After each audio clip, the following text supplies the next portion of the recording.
Tech Talk is now online. End of line. Ones.Twinkermata subscribed with Prime. They've subscribed for 16 months. End of line. 18 raiders from Belgium have joined. End of line. First Wing Armada, sorry the Tech Talk pronounced your name weird. But thank you for the 16 months of Prime sub there. I appreciate that. Okay. We're gonna start this stream off with a stupid question. All right. So, just out of curiosity, in case anyone here has done this, because I always have the weirdest ideas, it seems, and this is one of those ones that's kind of like, I don't know if it's a great idea, but I don't think it would be bad. 100. We have raided by your command. Chloe, thank you for the 100 bits. I appreciate that. Okay, let's say you have a KVM that has 4 DVI-I plus USB ports, okay? So you can switch between 4 devices, okay? I'm pretty sure you're allowed to run VGA through it, okay? Because it's got the analog pins. Could I... Question are my specialty. No, wait, that's stupid answers. My mistake. CHER 100. End of line. Ben, thank you for the 100 bits. I appreciate that. So you could run VGA or DVI through the thing because they are the DVI-I ports. That means they have the 4 analog pins.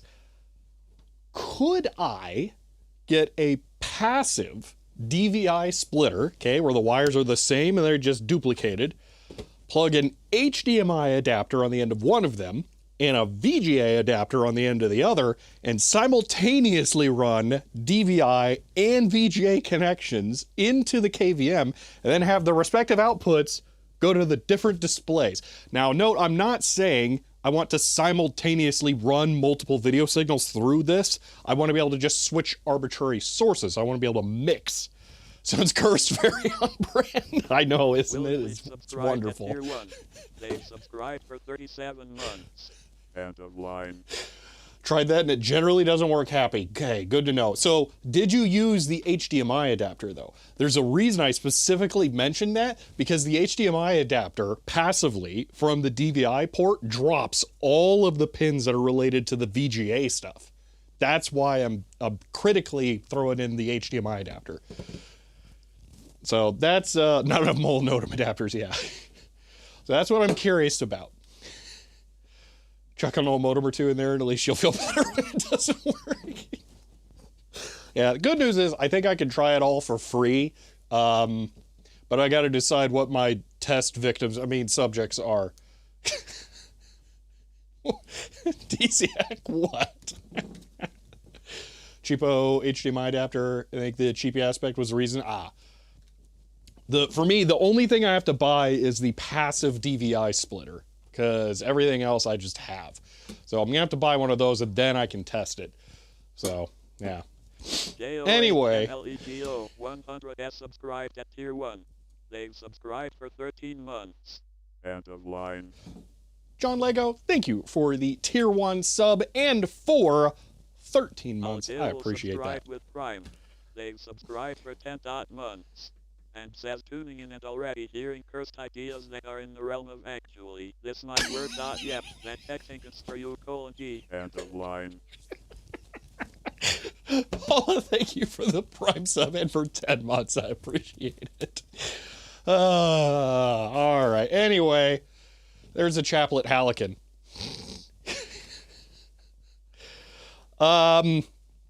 So, this is what we're actually doing today.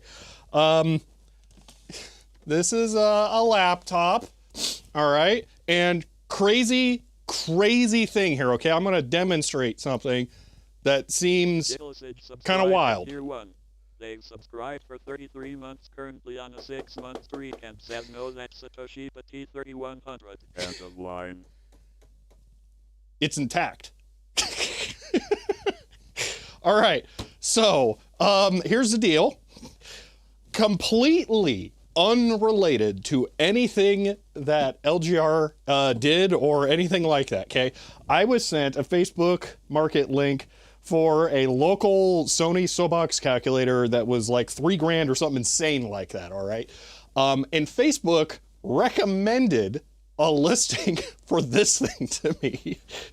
And the seller didn't actually have a price in mind, and since literally the day before LGR just released his video, I was like, there's no way they're letting this thing go for a reasonable price. So for kicks, I chucked it over to DECWriter because I thought he might have fun screwing with him. And then DECWriter got it down to an unbelievably reasonable price.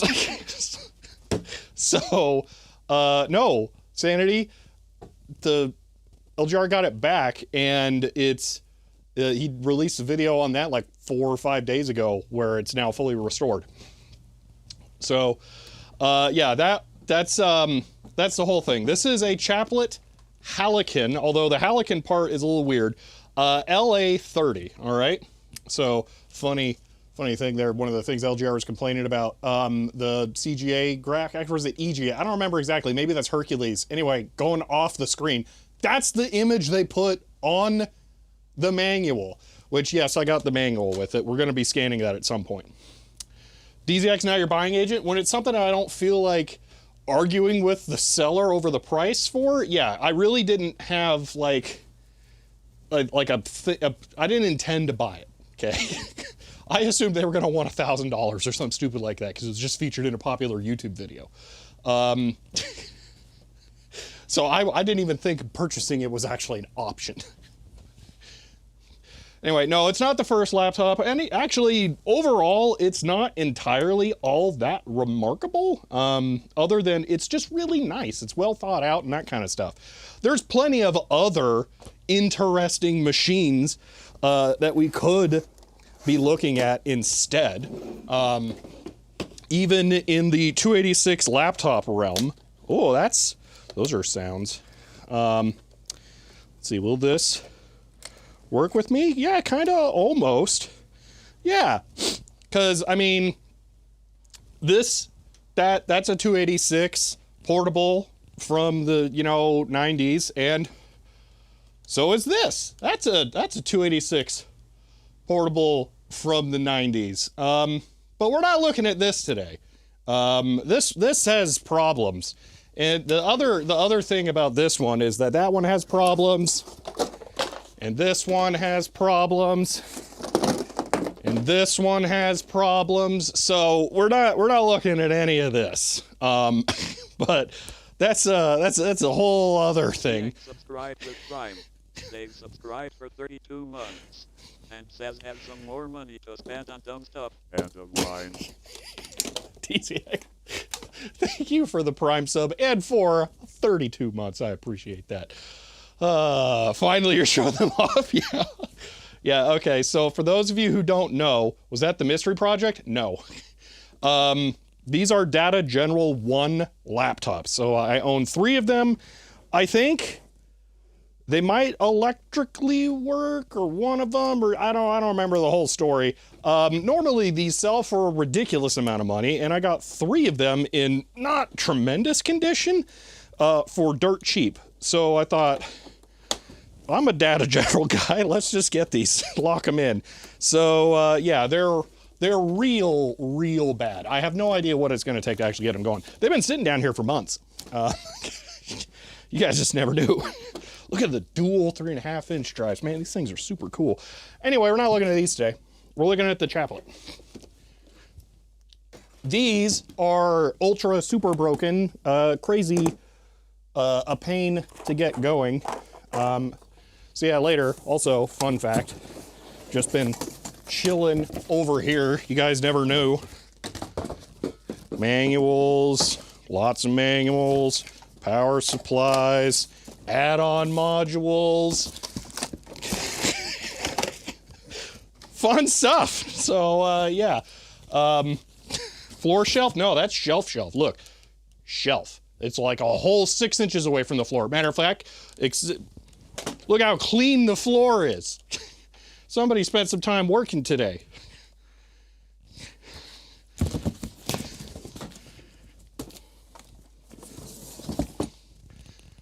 That Noxua thing fell off of the Data General ones, I just want to point out. So that wasn't fair. Never put anything on the file box on the floor again? Well, it's not on the floor. CHDER 100 unit rank the floor filing system. End of line. It's on top of an HP signal generator. See? Totally way better. Data General ones, for those who don't know, de facto standard PC laptop design. Okay. Chloe, thank you for the 100 bits. Technically not on the floor. Technically, the best kind of correct. All right. So, well, Hiram, if you hear about my office flooding, then that means that I had to paddleboard to work because I'm on the second floor. Might as well just hang one of those DGs on the wall. No, we only hang CEDs on the wall. Look at it. It's so pretty. Oh my gosh. It's ridiculous. Anyway.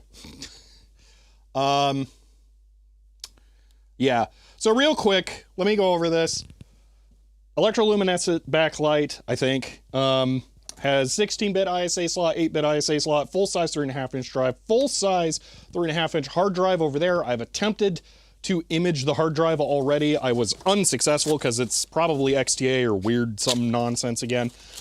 Mine did come with the original Chaplet installation media. This is already imaged and put up on archive.org. I've already emailed LGR about it, so you don't need to ping him about it. He knows.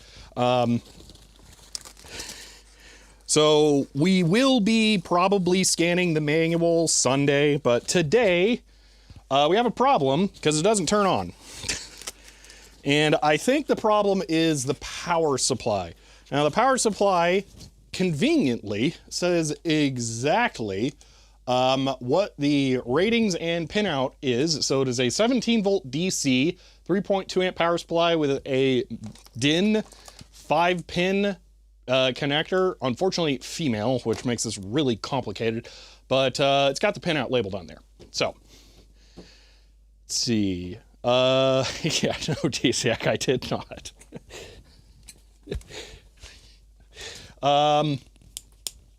Let's see. Is this going to be a TT2 video? No, because I'm not the kind of person who's going to thunder steal from LGR's video. Did you say version 5? I don't think I said the version, but it is version 5.0. Let's see. Oh, you did that say? Yes. This is way newer than I thought. Generally, yeah, it kind of is surprising how late some of this stuff is. Like the Tandy 1000 RL, was like 8086 in the 90s. It's ridiculous. So yeah, from my understanding, these originally shipped with DOS 3. So it, could have been that. Also, mine is actually a later revision than LGR's. So if we look here, we can see LA-30 laptop has been modified, and by modified they do mean updated. The buttons that are underneath of the lamp indicators here are gone, and they are now software utilities on the hard drive for changing the screen inversion and the hard drive sleep. So, yeah, I don't get the fun buttons there. So it's a later revision, which could explain why the plastic isn't garbage. For the record, just want to point this out. This hasn't really been on camera, but I do have it, and I have restored it. This was kind of a project that I did just on my own for kicks. This is a Toshiba Libretto CT55, no, 50. This is one of the Toshiba laptops that has the horrendous, awful, brittle plastic, okay? So I had to completely rebuild this corner over here. I did it using super glue and baking soda. This plastic is the kind that if you look at it wrong, it just chips away and breaks apart. So I am familiar with what horrible disaster LGR went through with one of those, because this has that cancer going on.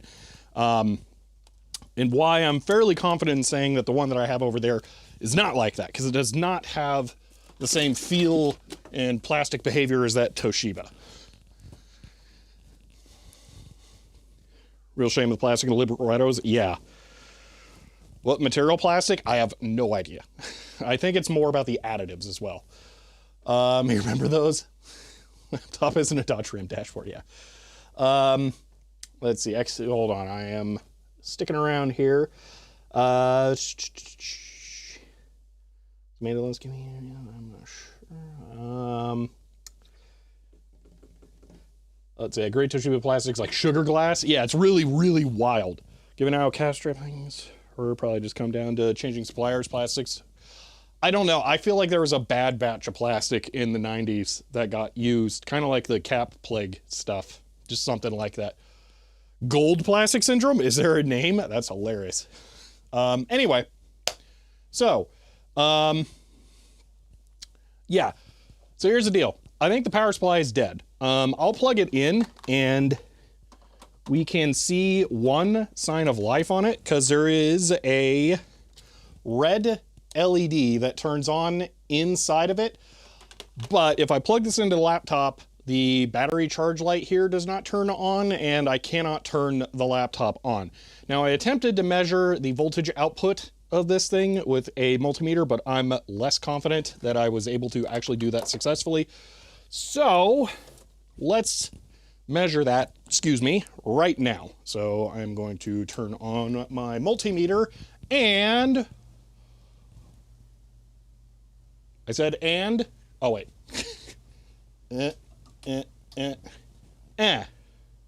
There we go. Okay.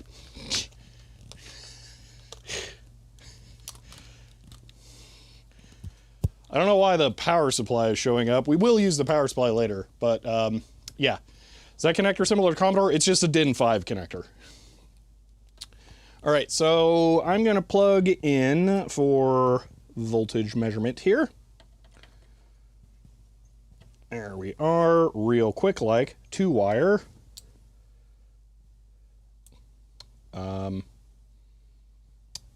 And that's working. Okay. So.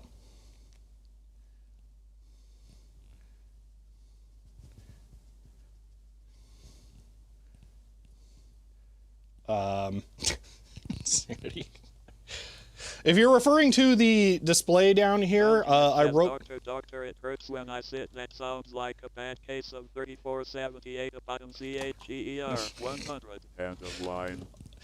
Okay, for those of you who may not know, I have my GPIB enabled equipment up here, but you can't see it because it's out of frame. And I wrote software that allows me to communicate with these and display their readings on stream as an overlaid web page. So I'm reading from the multimeter right now. It is currently showing a voltage reading. And yeah, let's go ahead and measure the power supply output voltage here. Now it is possible I'm going to have to load the power supply to get a real voltage reading. So we'll see if that is required. Hold on. The other probes I was trying to use were too thick. These are too narrow. Plus 11, plus 12, 13, 14. Ooh, that might actually be okay. That's scary. It is kind of bouncing all over. Do we want to try and load test it? Make sure that it's actually good. It's not reaching 17, but that might be fine. All right, so we can load test it with the 6632, which I want to just, as always, reread the manual for this thing, because it's one of those things where it's like, yeah, you just do the thing with the stuff, and then it does the, you know, the things it should. Scope the lines, check for squiggly amps. Yeah, but we could also just do this. So I'm pretty sure I will have the load test stuff here, or do we just have the maximum ratings? Load effect. Okay. Output connections are negative. Either positive or negative output terminal can be grounded. There's no potentiometers. Blah blah blah. Programming. So I'm pretty sure we set it to 0 amps, and then it works as a load tester. I'm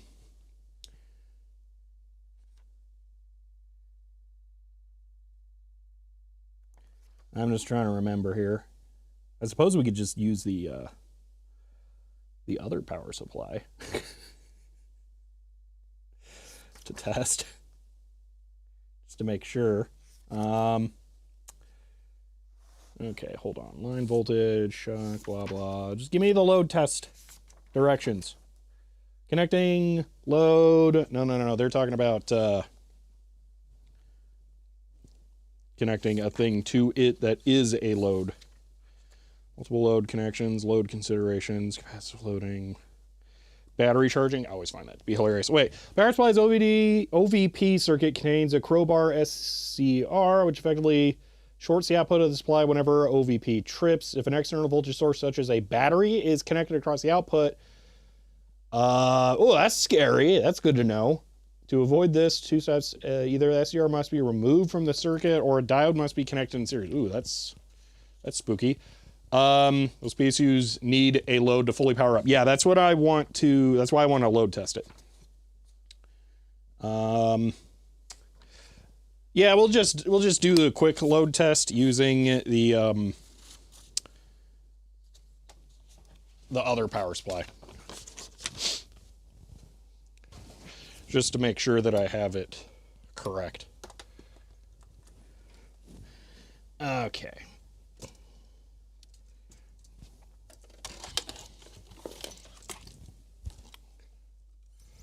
Or a resistor in line? Nah, it'll be fine. Resistor in line kind of defeats the purpose. Okay. So I have the output from the other one here, and I'm just gonna set, I think I set, let's go with 0.2. No, I set 0.2. So that'll limit how much power it can draw. VSET is 0. All right. And now this, we're going to VSET 5.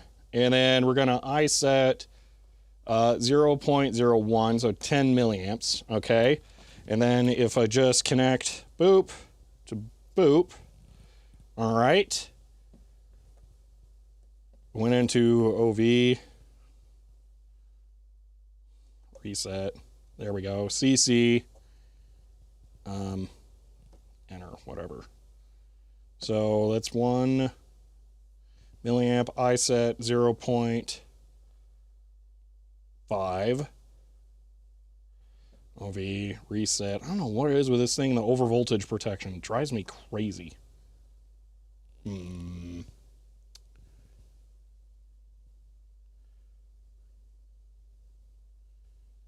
overload the HP? No, it cannot.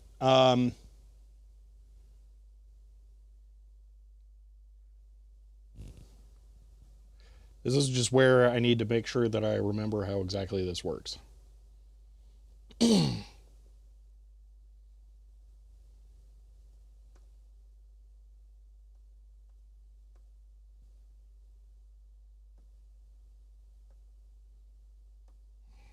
VSET 1. Stupid thing. Is this where I gotta like slowly walk it up? I don't understand.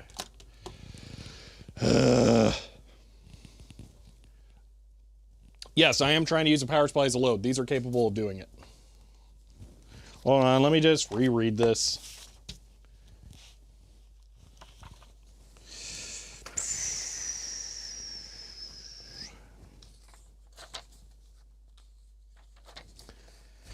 Okay.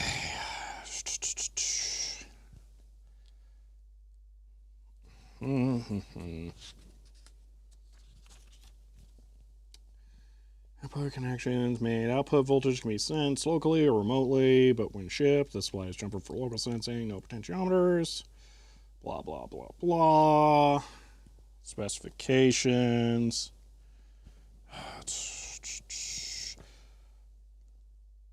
Negative current tracks via the program value, nominal offset, unit recalibrated, load effect, remote sensing.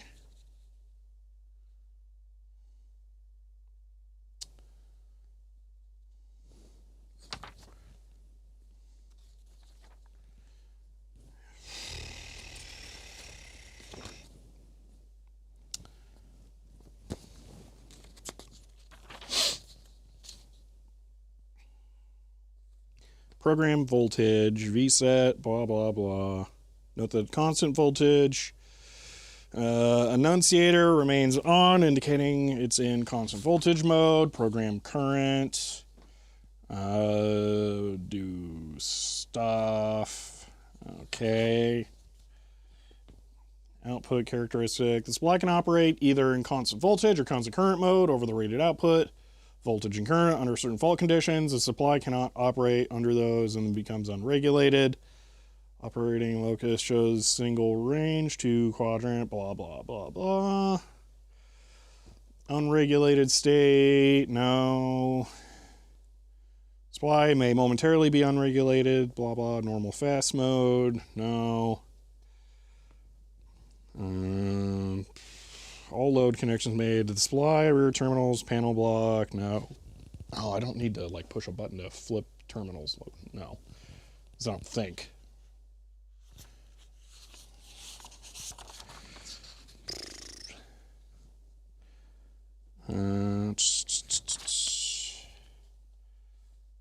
Multiple output of power supply is isolated from earth ground. Either output terminal may be grounded or an external source of ground. No. Multiple load connections. Inductive loading, blah, blah, blah, blah. I know it can do load testing. We've done it. I just don't remember exactly how. Do we set it to negative current and not negative voltage? Is that it?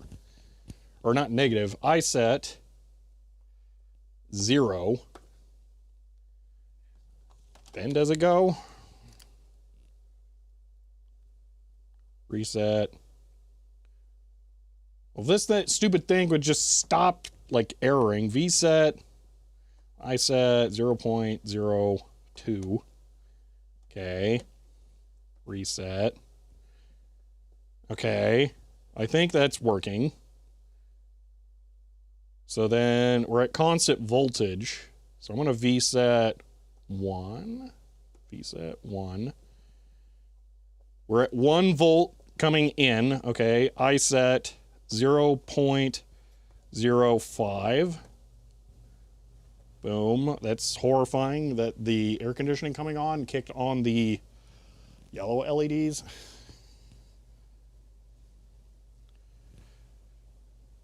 I'm pretty sure it just negative current, positive voltage, although negative voltage would just entail swapping the leads around. Okay. Well, I can't set negative current here. I think it's just whatever you set there. So if I set here to 0.5, boom, and then I set here to 0.1. It's not. Why? We're measuring the voltage. Oh my gosh.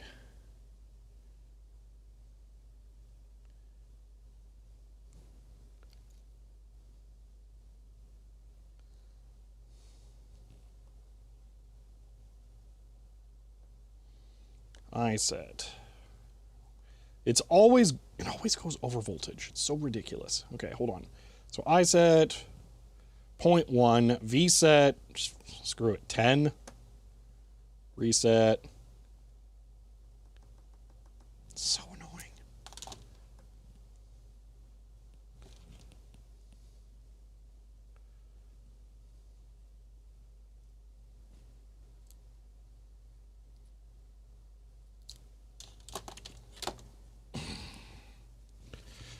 Spec sheet says negative current setting tracks user program positive current setting. Yes, but you cannot enter. There is no negative button. That's what I'm saying. I think you set it to 0. Or unless you can only computer program it to be a load, that would suck.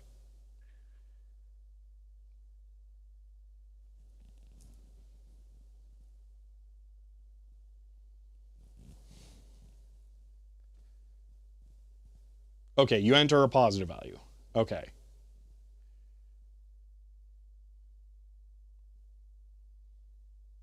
All right. Let's try this a different way. Instead of having to deal with the other power supply, let's just use a AA battery. So it should be 1.5 volts. VSET 3. Just uncap it, okay? Actually, it should be 0. Lone Ranger, thank you for the Prime sub and for the first time. I appreciate that. Got an ad with Kermit. I'm the wrong kind of nerd. At first, I thought you meant the terminal application.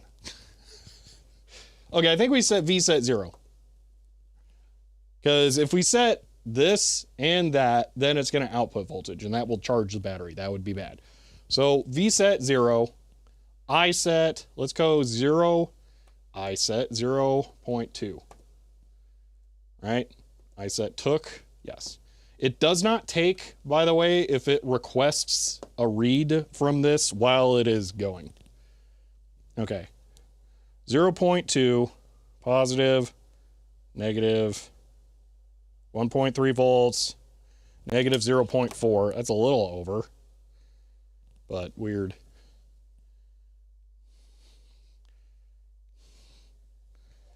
Okay, so I think that would work then. So then if this stupid thing would just behave. So we VSET 10, I set 0.1. Yeah, this thing just won't behave. And that's normal for it for some stupid reason. So, you know what? Just screw it.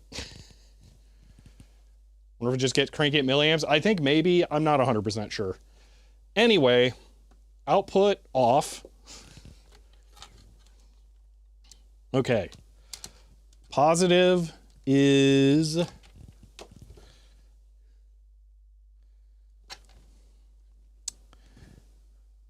this side. Negative is this side, and these are not particularly easy to hit. So, all right, let's try this. No.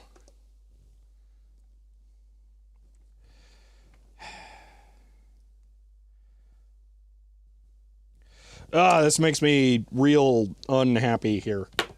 All right, one moment. I can't remember if I have male connectors for these or not. I know I have female ones, which I'm going to pull one of those out because we might end up using that. I don't know. It doesn't look like I have male ones. I would have to cut up a MIDI cable, which I'm not particularly keen on doing right now.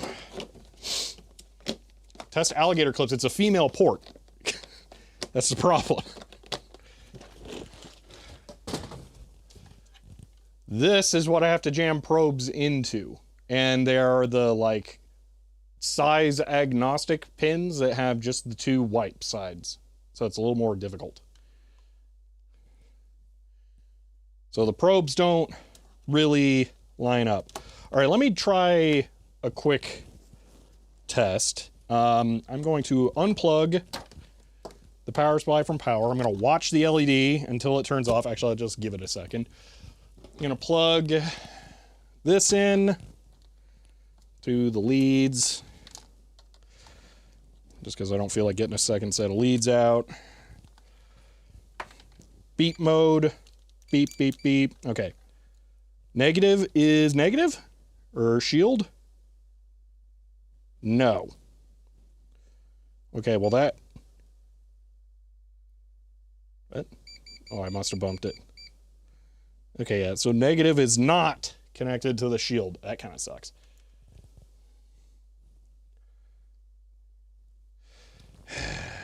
Yeah. Wait, I can see at the bottom.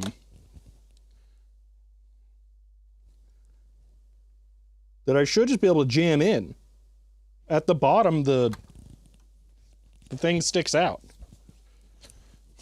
I mean, it's like a tuning fork shape.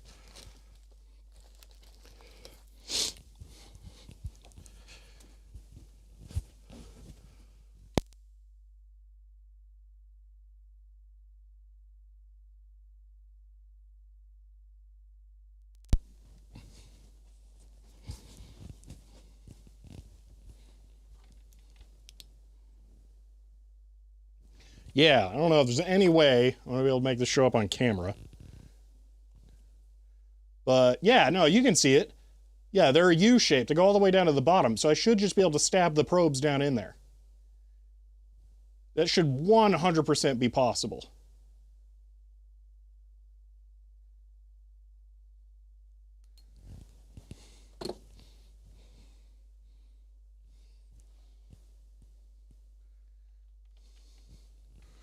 Yeah, I did unplug the audio because I blew my nose. Okay, I'm going to try this one more time. Just here because I already have this thing set up. 1, 3, 4. That would be here. Go all the way down. All the way down. Yeah. So that's that track. So I can jam them in there and do that. Well, screw it. Here we go. Oh, I regret things.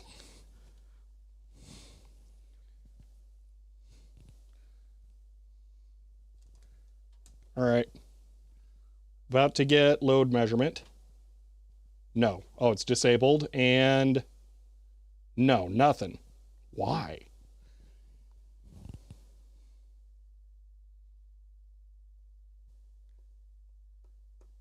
iSet is limited to 0.2. I'm going to iSet to 1. Still nothing.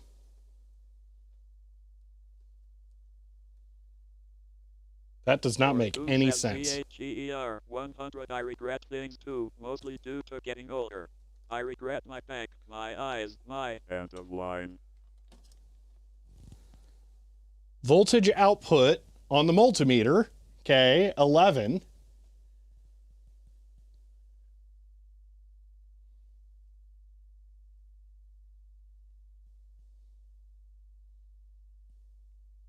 Yeah, I know, Ben. That's why every time I try and use it, I try to look it up because it does not make sense. Schmide subscribed at tier 1. They've subscribed for 37 months, currently on a 37-month streak, and says 37 is the most guest number Veritasium. End of line. What? 7 is the most guessed number. That is super weird. I don't get that. I have unplugged it, and we're just going to let it coast and see how long it outputs. Yeah, it does not seem particularly stable, but I don't know. Can I write one of the street lemony? You know, I would not be against that. Schmide, though, thank you for the tier 1 sub and for 37. That's going to require both of my hands in a moment. Okay, it died. Thank you for the 37 months. I appreciate that. And Chloe, thank you for the 100 bits.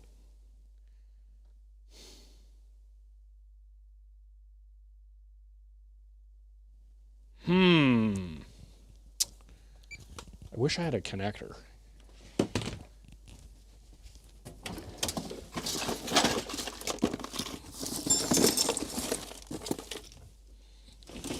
I half materialized a connector. Okay.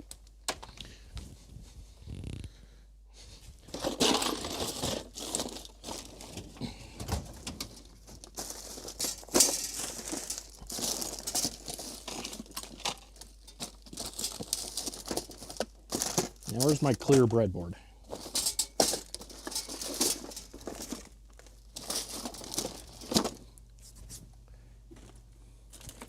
Once we can prove that the power supply is bad, we can use this power supply, by the way, to power the laptop. I just want to make sure that the actual power supply is bad before we do that, because, I mean, it'd be nice to not just jam a bunch of power into a dead laptop.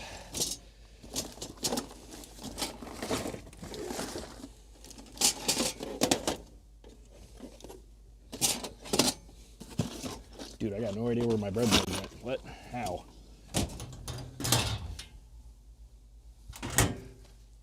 I say my breadboard like it's the only one I have. I have others, but it's like my fun one.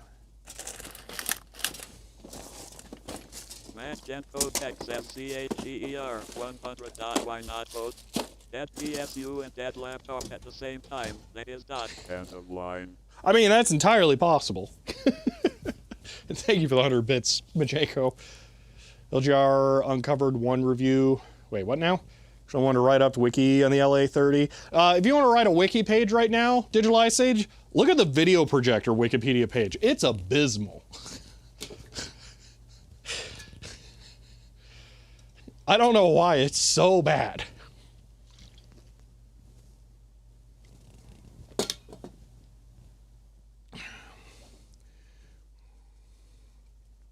Oh, I'm sure it is Digital Ice Age, without a doubt. You know, it'd be funny if it's just like right over here. It's right here. All right, one breadboard. Those are why I wanted this breadboard. All right, let's go ahead and wire up this thing to better test it. First off, we need to get out all of these resistors that are from, oh my gosh, this is all the way back when we were testing. Actually, let's just go ahead and leave those. Testing the chips in the Micronova.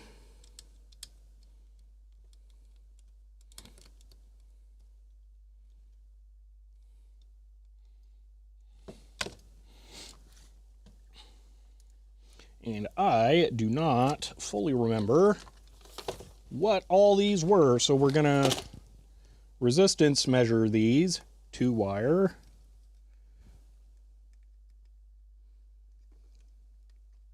And nice thing about the super stabby ones is that they are breadboard sized. That is a 2.2 kilo ohm resistor. Okay. Chips you cooked on stream? What do you mean chips I cooked on stream? No. I didn't damage any chips on stream as far as I'm aware. Pretty good chance laptop is originally designed in some form of CAD. Oh, well, I mean, we're never going to get those model files. That's what Digital Ice Age was referring to. So, 2 hot air guns. Oh, I mean, yeah, when you said cooked, I thought you meant like internally, not externally, because then I damaged them. Now, tantalum capacitors, yes. Those I have annihilated on camera. 2.2K, huh? That's a weird one.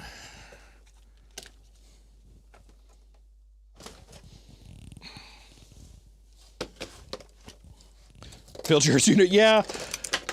It is kind of funny. Tech says CHER 100. The first rule of tantalum capacitors is we do not talk about tantalum capacitors. End of line.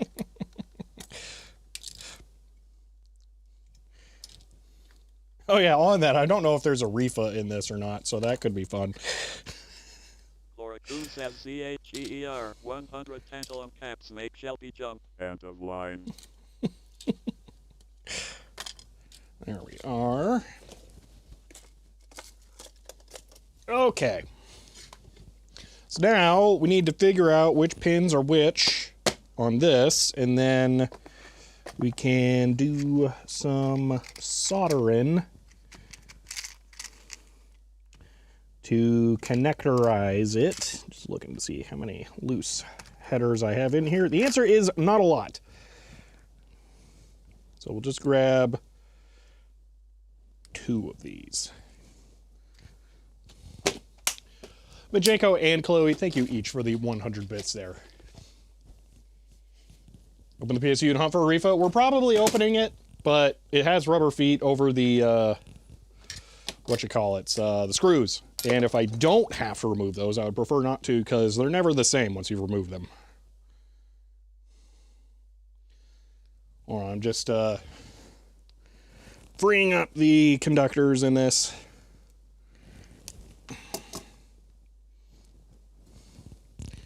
I really, really wish this had a beep mode. I'm just going to switch to the 34401A for that for a bit. So forgive me for not having an on-screen reading for this, but you'll be able to hear beeps.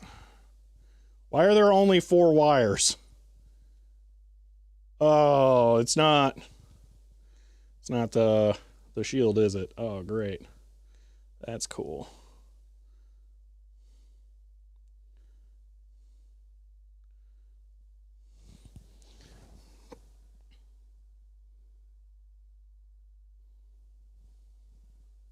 You know, I'm just gonna, well, I was gonna say I'm gonna raise this, but it really doesn't get any higher. Just gonna point it slightly higher up.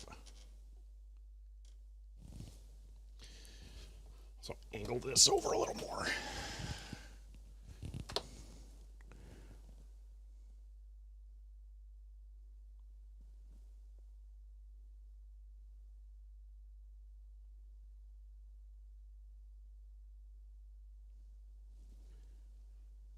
There we go. So yeah, I have 4 colored wires and then just raw copper, which I'm guessing means the shield is not connected, which kind of sucks. So let's find out. Beep mode. And nope. So center pin. Yep. And that's the no connect on this. 2 no connect. Yeah. So we're just going to fold that back. All right. What do we think? Red, pin 1. I feel like red's going to be pin 1.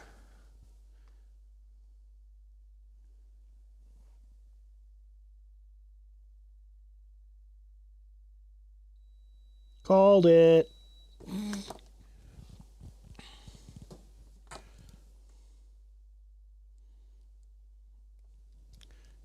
I have no idea what the last pin's going to be, though.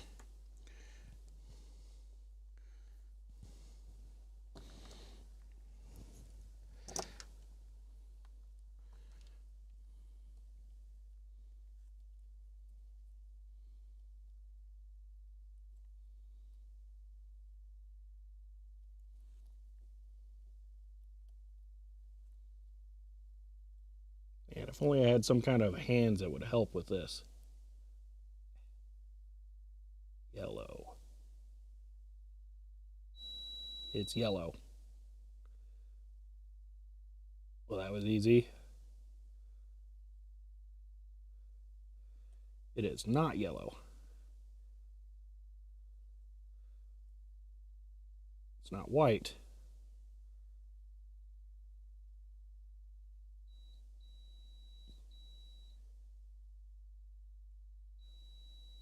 It is black. Okay.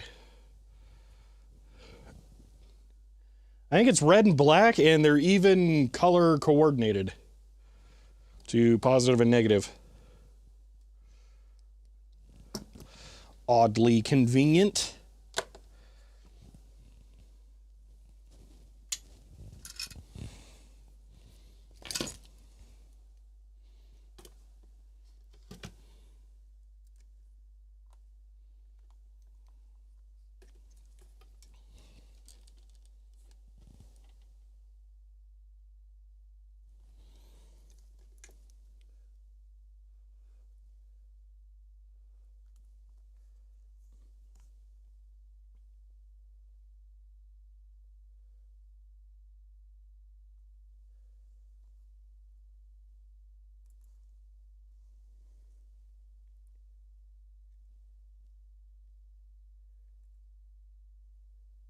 Future breadboard improvement. Cable loop straps along the sides.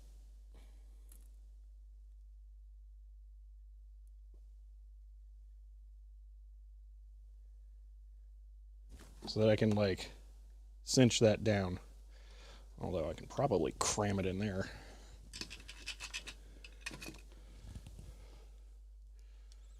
Lance thought black DMM probe was smoking.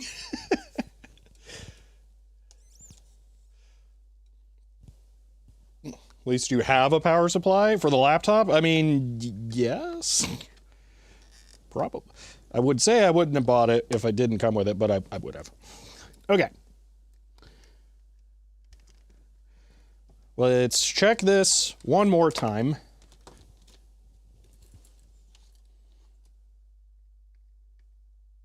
Red would be... Pin 1 here is that, which is opposite of this here. Red. No. Oh.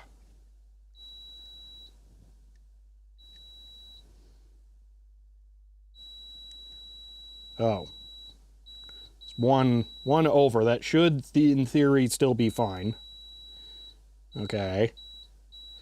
And then black.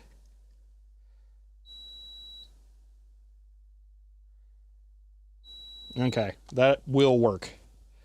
All right. So then I should be able to connect this to here and there and plug this in to this and then plug this into the wall, and if I plug the leads back into the DMM, set it to voltage mode, we should get a reading.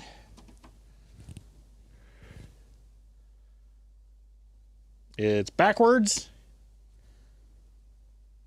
Okay. Oh, no, yeah, it's backwards. All right. Oops, but close enough. Okay. Okay, so I'll just keep that in mind. I want to connect this to the load tester, I guess. So let me do this one more time. Here. There. Boom. And yep, that's actual volts. Seems slightly more, it's kind of bouncing all over still. All right. I'm going to plug these in to here, which is the back lead entry.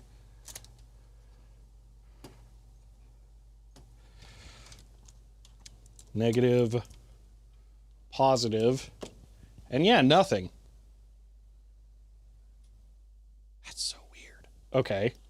Now the reason we wanted to do it this way, because I should be able to measure the voltage on the 3478A at the same time that I try and load test it. So let me get a second set of probes, and we will try that.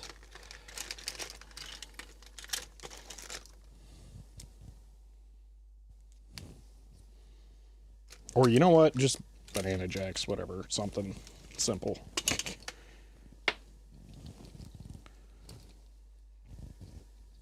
I'll put them in this.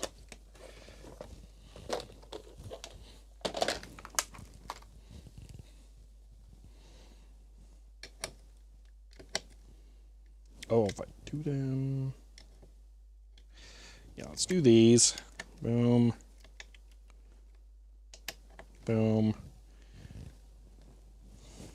And then negative, positive, negative, negative.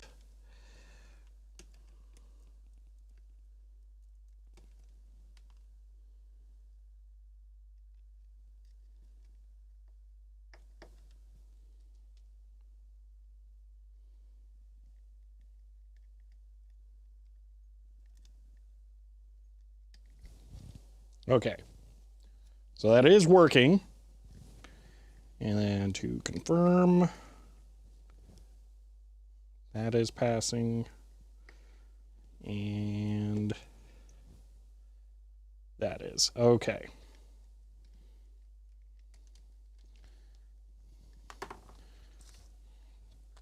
So if I go back here, negative, positive, there's voltage, and now negative, positive, negative. It goes to 0. The instant it has a load, it dies.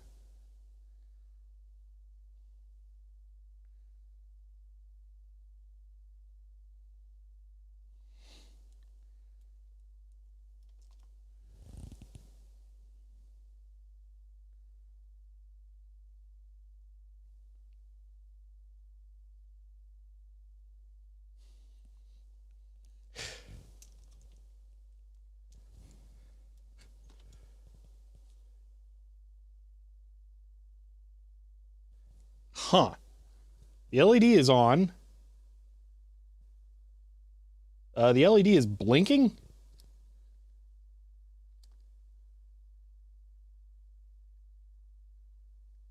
Ooh, you know what? Let's look closer at that.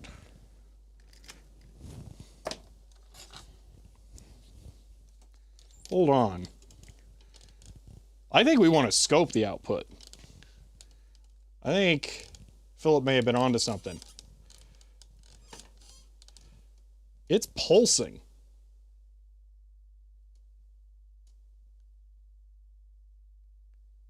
See, I think it's not starting up. I bet it's getting up to 14 volts or whatever and then dying, collapsing. All right. If that's the case, that is called hiccuping? Okay, that's a hiccup? I'm not familiar with that term. All right. if that's the case, in theory, I should be able to use this power supply to power the laptop. Because this is a 20 volt 5 amp power supply. This is a 17 volt 3.4 amp power supply. So this can cover the range, and now we just have to make a cable. And that's extra complicated because the only connector I have is this panel mount one where I'm going to have to yoink the core. So that's fun.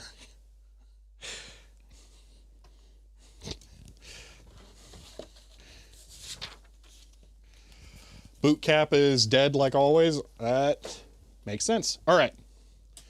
Let's pull out the core of that connector, and then we will try to make a cable. And I also want to measure how much current the laptop actually pulls, because if it's not that much, I might just be able to use one of these, because these are 3 amps. So that would make it a lot easier to power. And then later we can, fix the laptop power supply.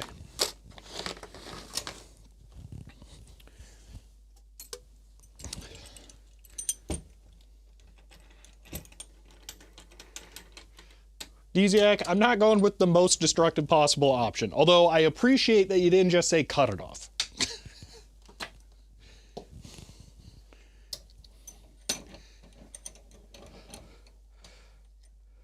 Oh, I didn't doubt Philip. I just wanted to confirm it. That was all.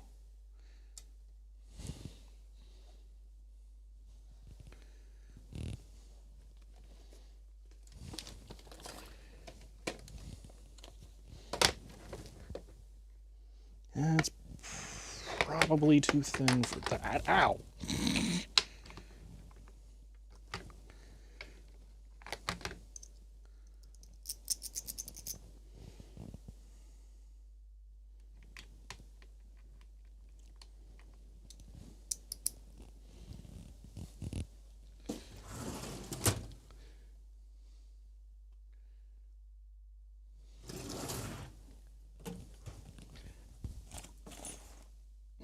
Where's my hammer? I brought one here, didn't I?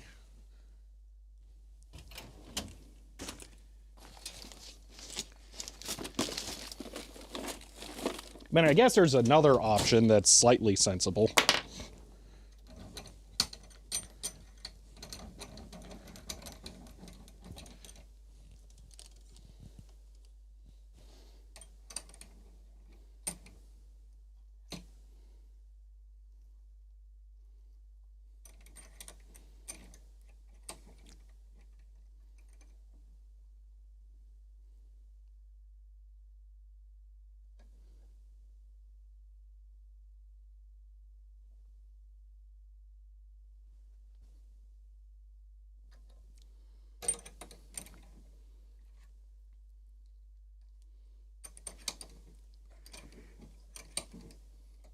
This is actually more sensible than what I was going to do.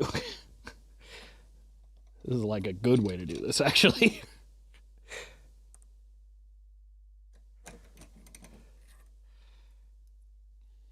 Now I want the socket. But I need a bigger one than that, and I don't think I have that here. Ooh.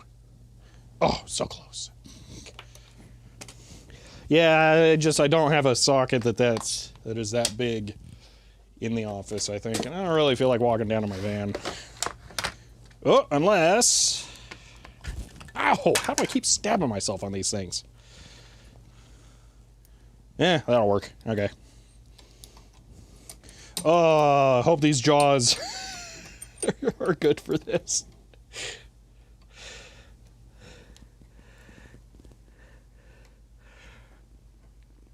Close enough. All right, is that reasonably centered? I believe it is.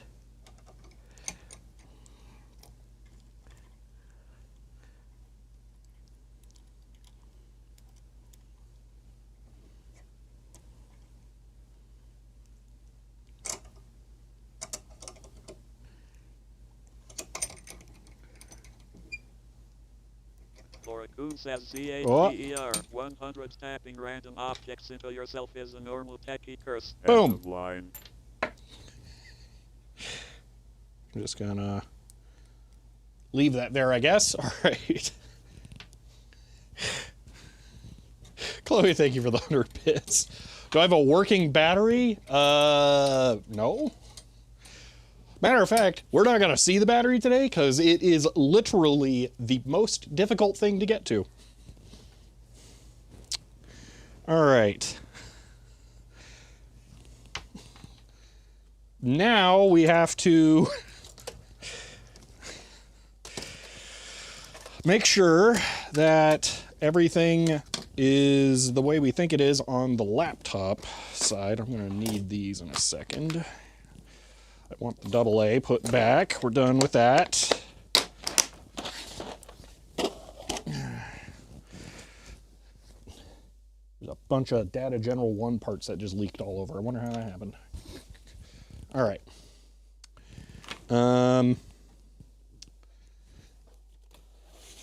Hopefully there's no like back voltage or anything. It comes from the laptop. All right, so that's the power input right there. So I can plug this in here. Oh my gosh, it goes in so tight. Pulling this back out is going to be a nightmare.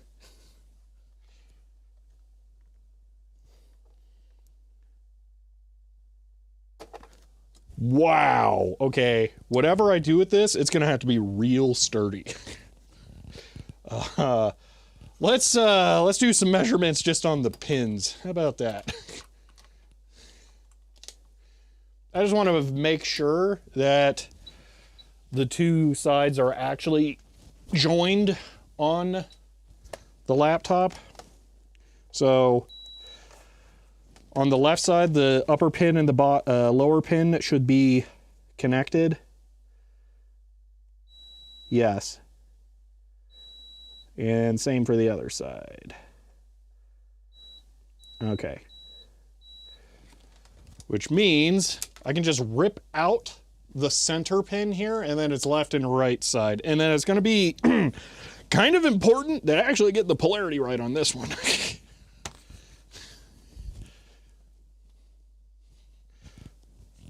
Stuck harder than that $50 offer.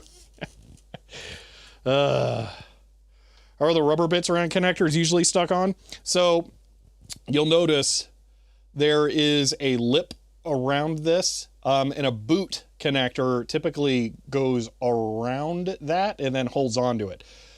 Since this one is not a boot connector and I don't have a boot, well, actually, you know what? I might. Now that I say that out loud, maybe I do. Let me put this away first. No,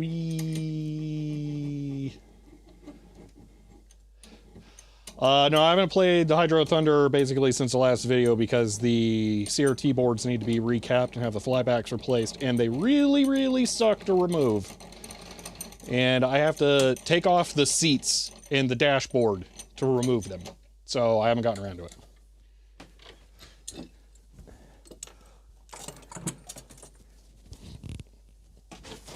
Okay. Do these fit on here? It might actually.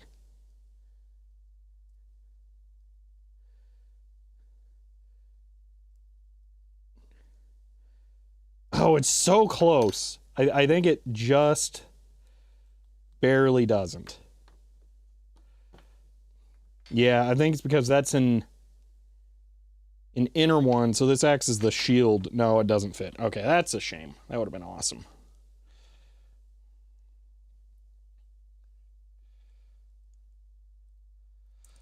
They're not broken right now. I'm just trying to make sure they don't become broken. I don't want to do permanent damage to them by being impatient. Put the vise away too soon? No. There's different sizes. So those metal shrouds would go around the outside of this, not the hip. Okay. Yeah, not a lot of choices here. I did put the vise away too soon, you're right, because I was going to rip out that center pin. But perhaps I can just do it anyway.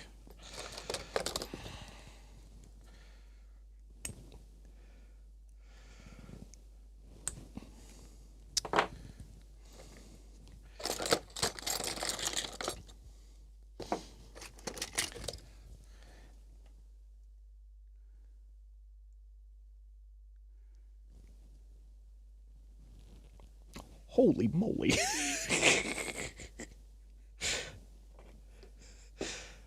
What on earth? Why is it so strong?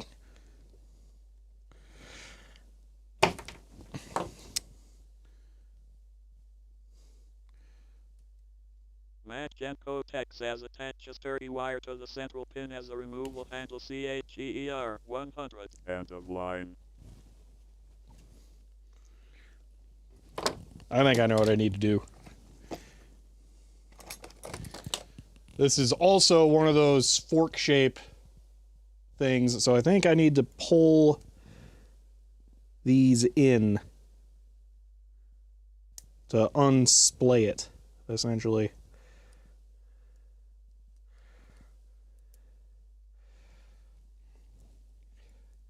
Ah, and then it fell right out. Okay, perfect. So now we only have the two sides. Perfect.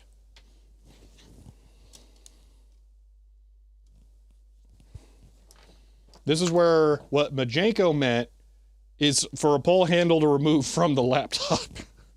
Which, yeah, that actually could have made sense now that I think that through a little more. I'm going to go grab some water. I will be right back.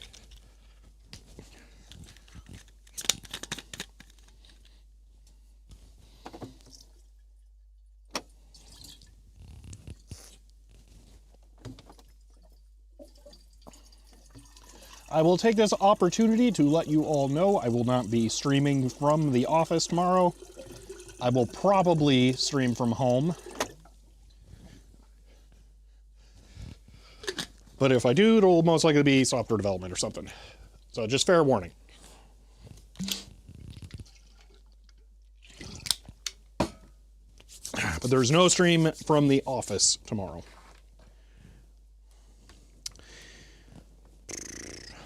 Okay. Got a shipment? No, I just can't make it to the office.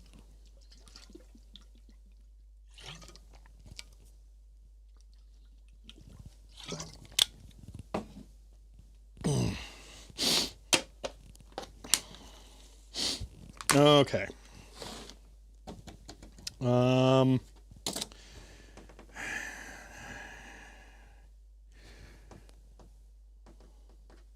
Trying to think about how I want to do this. 3.5 amps is like a no joke amount of amps, just for reference. Pin headers are rated for 1 amp. So technically, I couldn't breadboard this, and a breadboard really isn't rated for that much power anyway. So it needs to be kind of big chunky wires.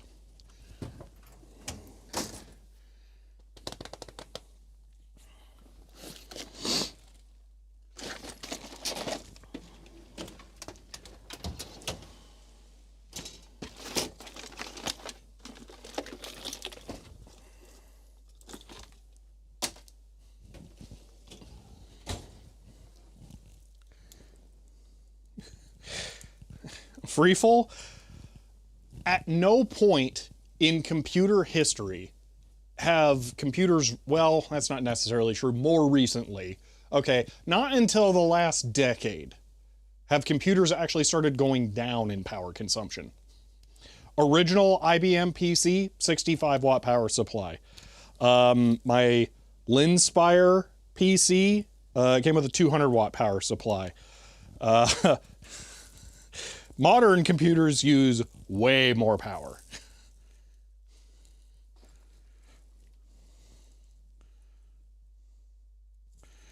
All right, I'm going to pull out a couple of long ATX power cables because these are going to be rated for some more serious power. But yeah, it's kind of a misconception that old computers used more power. They didn't, because they just didn't do as much. Computers using less power? Yeah, but that's more recent. That's why I said within the last decade. There's been more of a push for power efficiency. Don't get me wrong, per watt, computers have always been becoming more efficient, but total system power has always gone up for your average computer.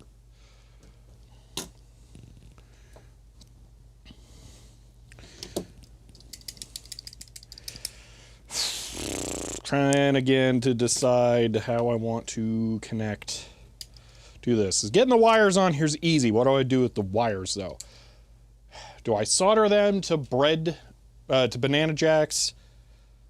And then it's like, I don't think I want to. I guess I can screw them down. That'll work. We'll screw terminal these for now. And then we'll put like a barrel jack on here or something maybe instead. And then this will just be an adapter. Yeah, let's do that. Okay. We can zoom this in.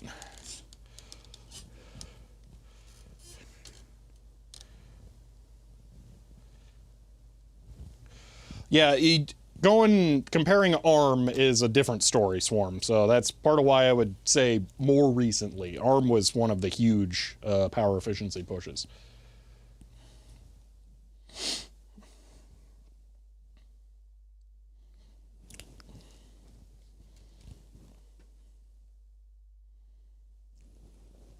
That's too much. There we go.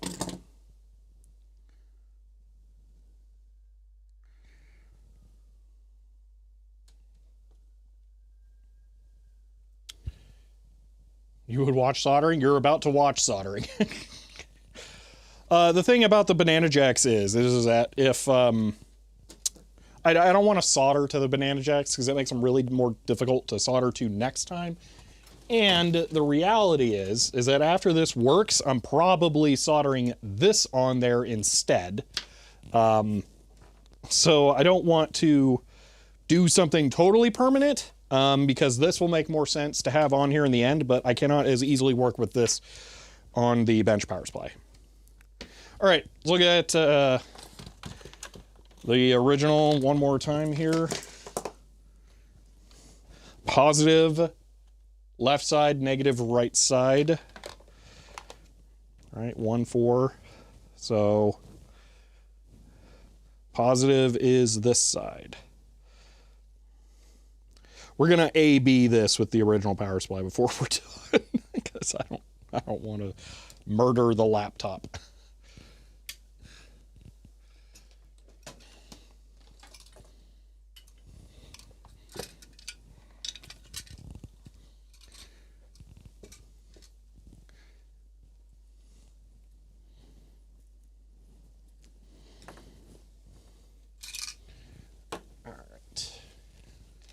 Ugh.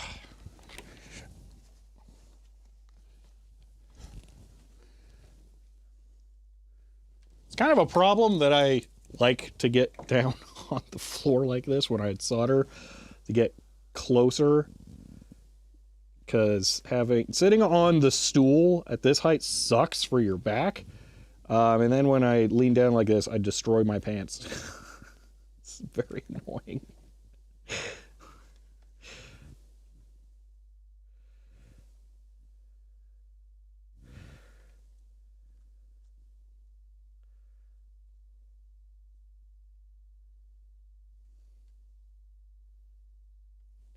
That's one side. Sitting on stools tends to destroy your pants. Get some knee pads. It doesn't help. That's not it. I'm leaning on carpet. It's not like that's what's damaging it. The damage is done from stretching the fabric, and just generally pants aren't designed for that. So I'm glad I'm a short person. Yeah, I built these to be tall for me, but it's still, Doesn't help that much. Although I didn't build it to be that tall because the electronics bench is the exact same height as this. Actually, it's like a millimeter or two higher. Maybe I could have built this taller and been fine. Okay. In theory, that'll work. You know what?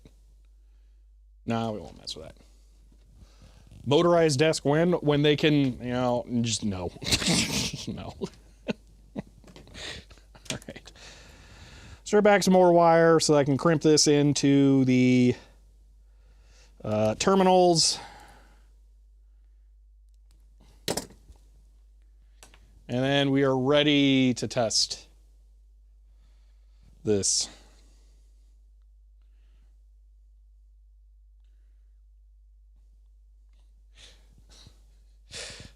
DC said it's not a desk, it's a giant MDF workbench. That's not going to ever be motorized.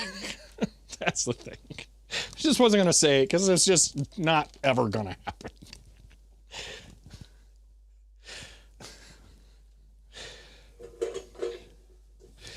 All right.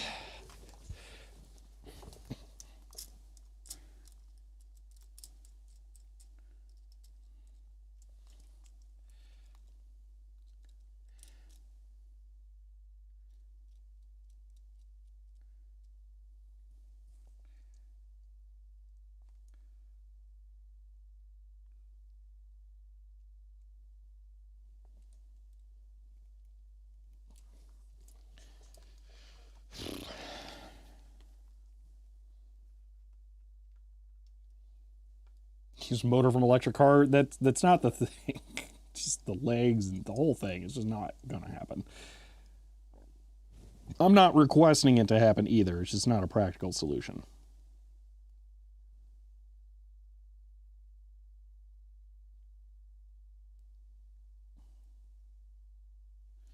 Okay.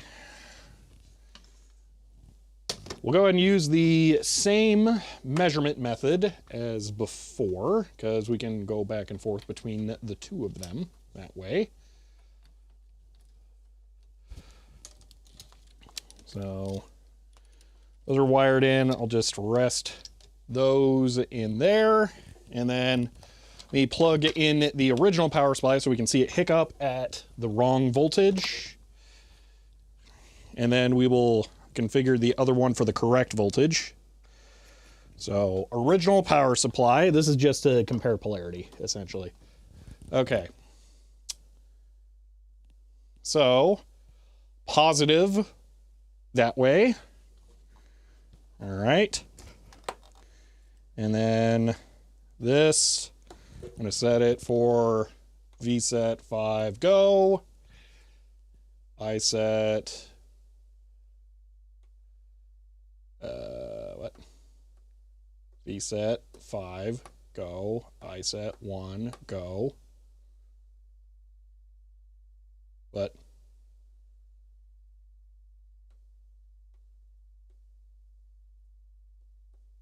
Okay, there we go. And no output. I set 1 go.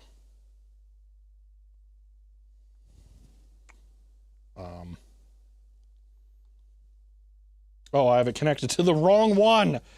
Ugh.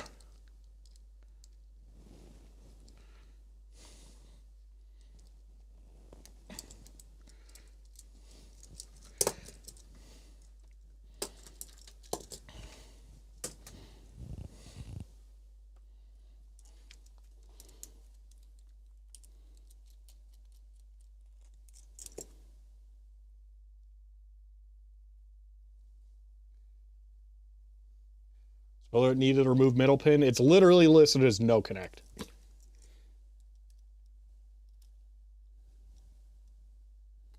Unless that's the special North Carolina pin, and that's the only way it works is when it has that. Maybe that's it. It's geographically locked, so it only works in North Carolina. And that's what that pin's for. It has a GPS sensor, and it sends a signal to the laptop, and that's the only way it works.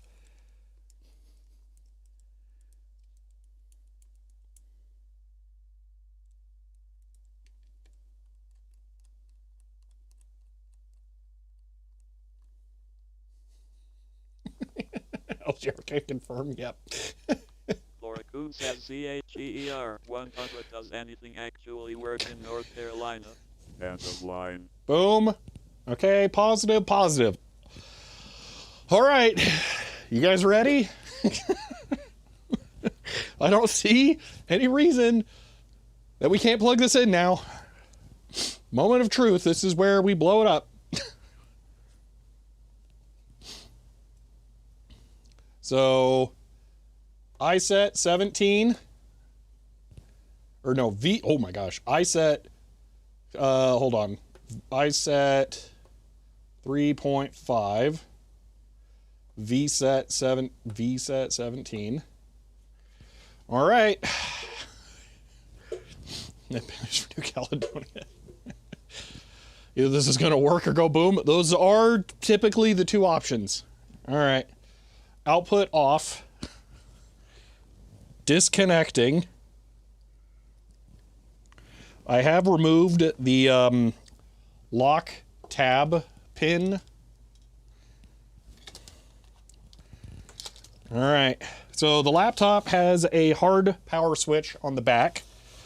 Power plugs into the side. Here we go.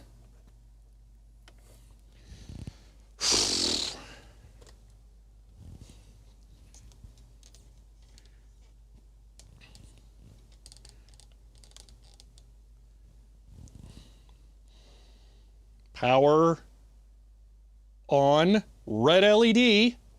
I've never seen that. And EL works. Oh my gosh, I hear the hard drive. The display is on.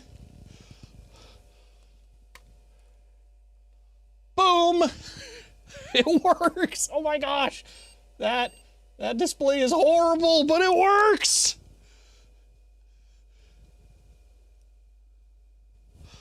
Boom! There we go. Okay, CMOS, fail, F1 to resume. Want to run setup?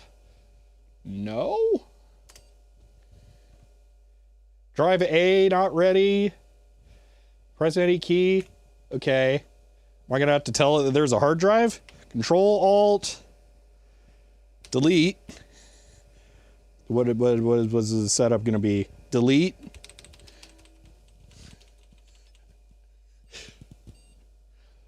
This is the only laptop of this era I have ever seen turn on. I'm pretty excited.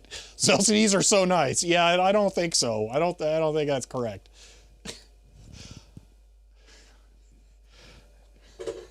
All right, enter new date now, but let it think it's 1980. I don't know why it would ever think it's 1980. Current time, don't care. Primary display monochrome. Entering wrong disk type. Oh, that's rough. Hold on. I can actually figure this out.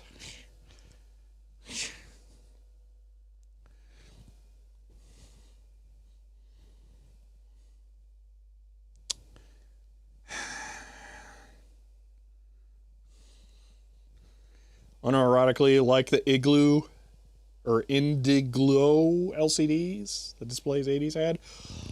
It's just more that it's terrible. Like the viewing angles and everything are horrendous. There, that's better. Just look on the drive. I don't think you understand how difficult it is to get to the drive. It is a Maxtor 7040 AT. Okay. Maxtor 7040 AT, which I know is on the retro web. I don't know if they say what the type is. Specifications and jumpers.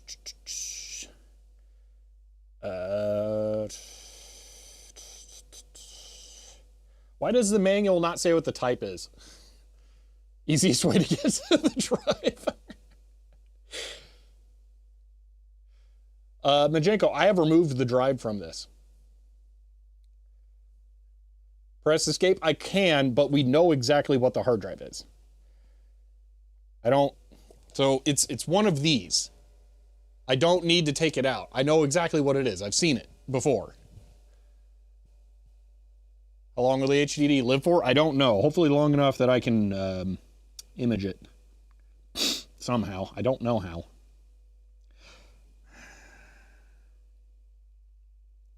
Why don't they say what the type is on RetroWeb? That'd be really nice. All right, I'll press escape and see what we get. So none of those are 40, 41. 5 heads, 1 platter. So it'd be 981. No. Page down. Where's... Oh, it's got a stupid function key already. So it should be 981 5. I don't know. I'm just 981 and then 5. 981 5 41. So it's 42. Oh my gosh. What? No way. Oh, I know someone guessed 42. It's out of my message history already, but... Oh, how much power is it drawing? 1.5 amps. Okay. Okay, let's just confirm that. 981 cylinders, 5 heads, 981, 5, and it's 42. So if you have that exact drive, you still remember, okay. I mean, you can't blame me for seeing the person who has 1337 in their username guessing 42. You have already established you like fun numbers. All right. Escape, exit. 4-2. Enter disk D type. There is no disk D. Not installed. Okay. Enable auto sleep. No. Are these options correct? Sure, yeah, why not? Numeric processor is absent. Stand by while system rebooting. Okay.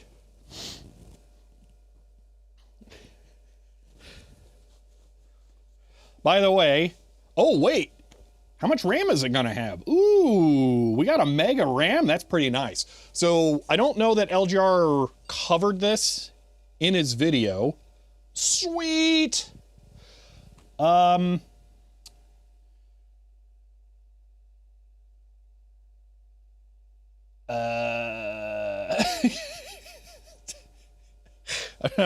not exactly sure what we have going on from here. But I'm just going to back it up because this does have other people's data on it. How readable is that LCD without the backlight? I don't know if I can turn the backlight off. So I may never know. I guess F10 to exit to DOS. Enter password for exit to DOS. Well, that's not great. And it's not just, okay, password. Invalid password. Oh, great.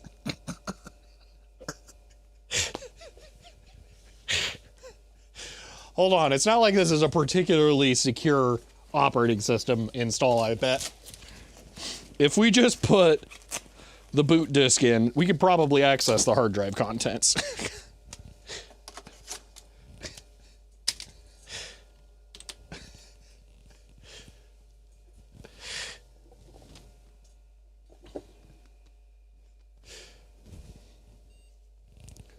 Just Control C, that would be hilarious. Maybe, I don't know. Oh, dude, the lights are so awesome. It's showing it's booting from the, or that it's accessing the floppy right there, and then it's got the hard drive one. Yeah, I just put in con boot, shipped via Microsoft.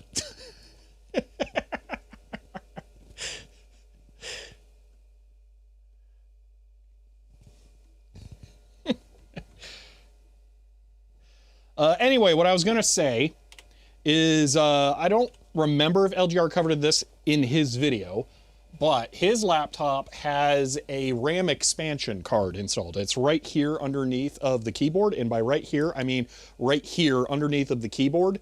And it plugs into a proprietary connector on the motherboard. Mine does not have that. So having 1 meg of RAM, kind of a blessing, because that's realistically enough. I have no idea what the bulb type is. Okay, so C, and yep, we're in. That was easy.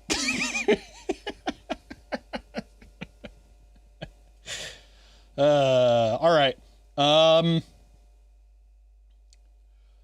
We are not going to mess with their files on camera, but the thing totally works. It is, in fact, functional. So, boom, I'm going to take a picture. There are now 3 known functional examples of this computer on the planet, I think. I'm pretty sure that's it.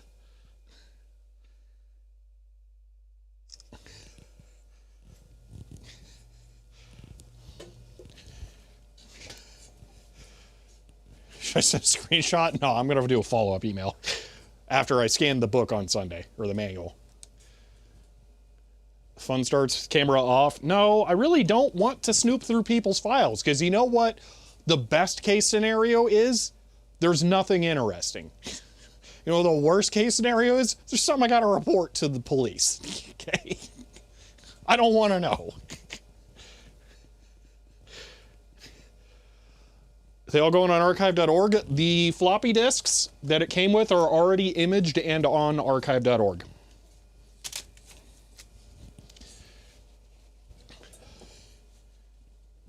Although, I will say this, actually, I'm going to start on Windows 98 installs running a script that checks against the Windows Update Reloaded. Is that what it's called? I forgot. Restored. Windows Update Restored.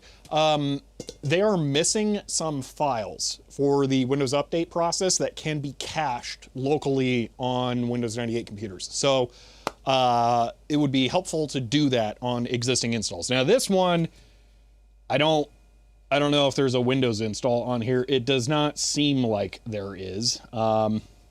Dir page DOS, whatever PW is. Yeah, I don't think there's a Windows on here. So yeah, no. But not like it would have been Windows 98 on that anyway.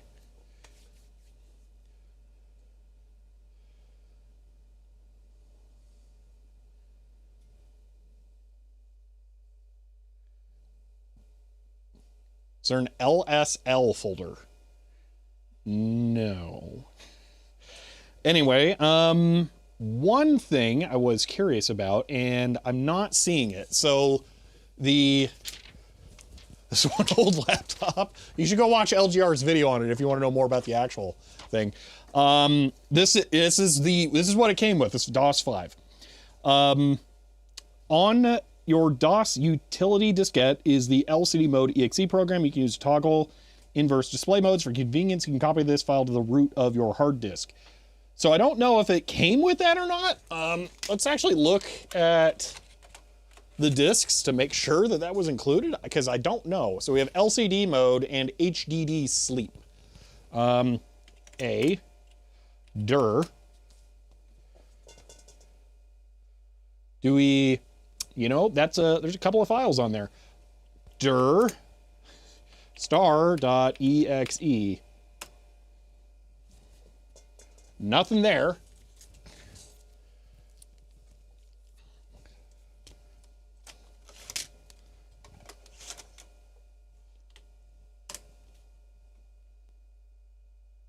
Nothing there. I might be hosed.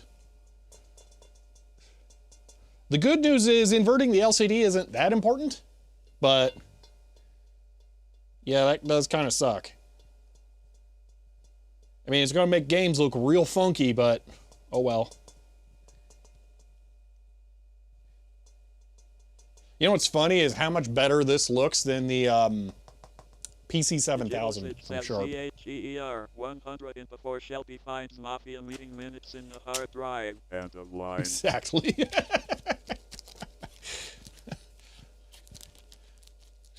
Check COM files. I mean, it literally said it was exe.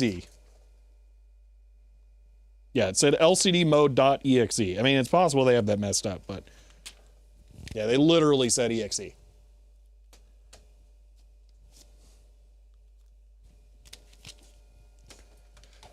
It's not a key combo.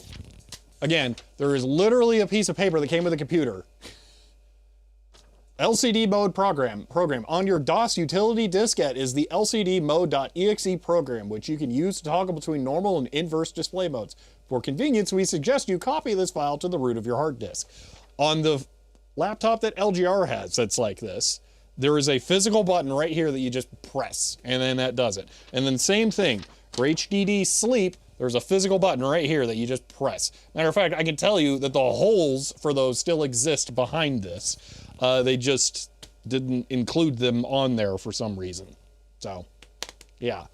And before anyone suggests it, no, I'm not cutting holes in the label and trying to add buttons myself.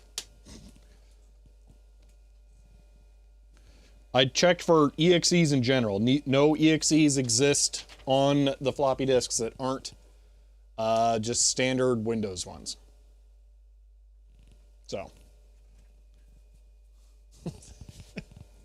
Boring? Yeah, oh, I'm so boring. Anyway, we have one more thing we need to do before we wrap this up. It works. This adapter works. We need to put the barrel jack adapter on there. This thing is using 1.5 amps. I think a 2 amp power supply would be fine. I'm not super concerned about it. So I want to put the barrel jack adapter on here, and then I can use my variable power supplies with it. On C drive, I mean,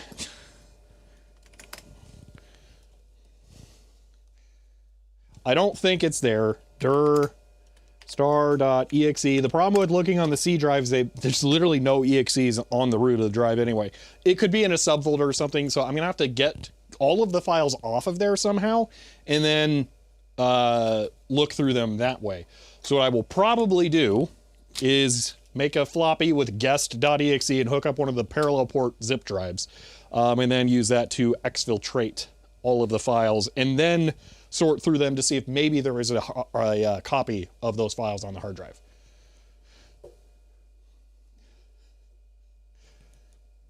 So yeah, all right.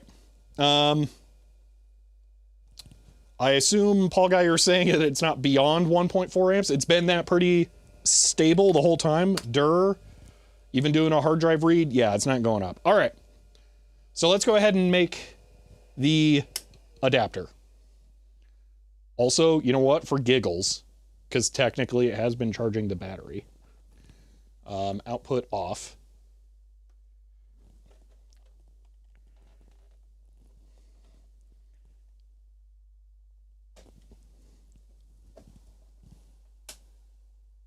It at least had enough to blink the light.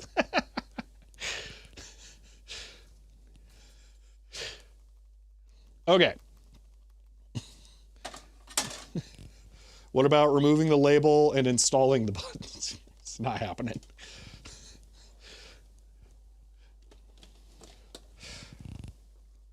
Okay, dude, it works. That's crazy. That's awesome. All right, one moment.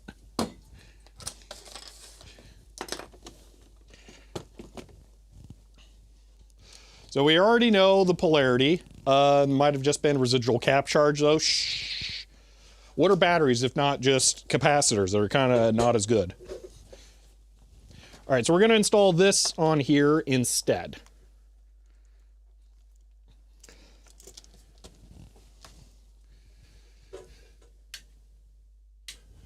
I love it when e-waste just works.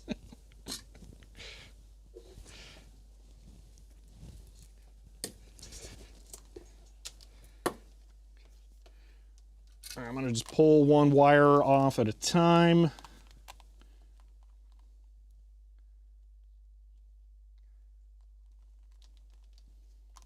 And install the new ones, one wire at a time so I can't screw it up. Although I'm going to install these slightly differently this time. I realized there was a better way of doing this.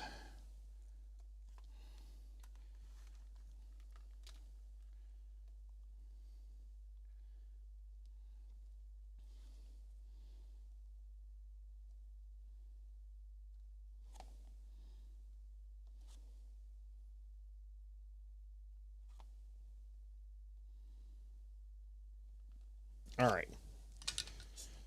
Because I am the most paranoid person on the planet, we're going to validate the polarity before we attempt to use this.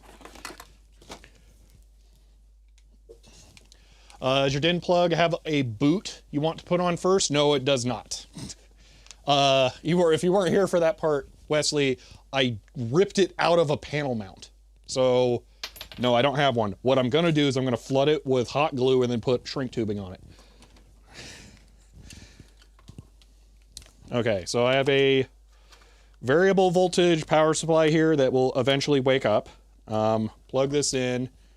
Yep, polarity is correct. So I can set this to 17 volts. Boom. And there we go. Approved. All right. Everything passes. So let me put some stuff on here. Here's hoping I have a shrink tube big enough. Because if it can't go over the hip from the front, then it wasn't ever going to be big enough to be helpful anyway. Just barely. Okay. Red is, you know what? I was going to say red's more fun, but I always think red is more fun, which is why I have a billion yellow ones. So let's just go yellow. All right, I'm cutting this in half because it doesn't need to be that big. Boop. All right. We'll take the bigger of the two. For a goose DECWriter 100 when setting/working on power supplies, I think you should refrain from using boom as a term for it's done. End of line. What are you talking about? If a power supply goes boom, it's done. Thank you for the 100 bits, Chloe. And I don't think I said it. Thank you for the 100 bits, Digital Ice Age. All right. Fun thing, I found more hot glue sticks, so now I don't have to cram a Sharpie in there. I will never forget the look on Usagi's face when I did that, by the way. That was priceless. Oh my gosh.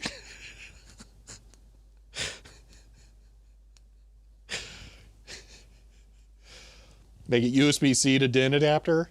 That would be cool. I would be down for that, but I don't have that.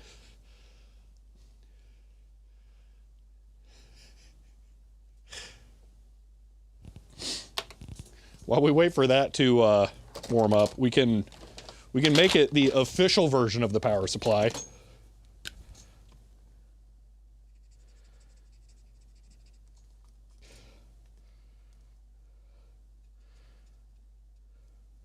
There we go.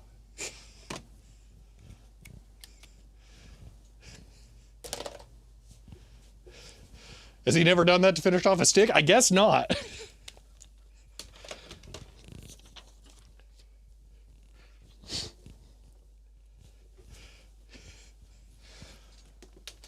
All right. Silicone mat is important for this because it allows me to have it stick and then peel it off.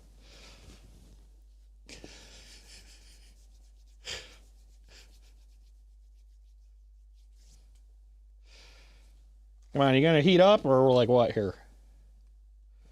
Yeah, it's barely getting warm. All right. Magento text LCHER 100. Breaking news. Twitch streamer breaks TOS with the Sharpie ... Full story at 11. End of line. What are you talking about? There is nothing wrong with my it power supply.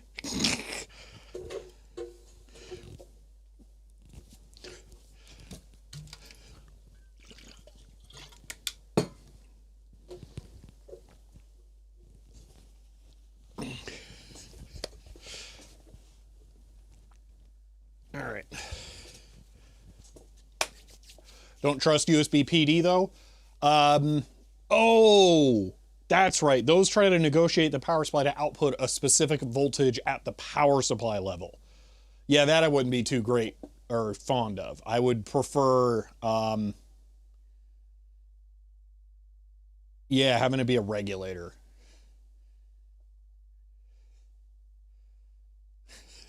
Digitalization. Okay.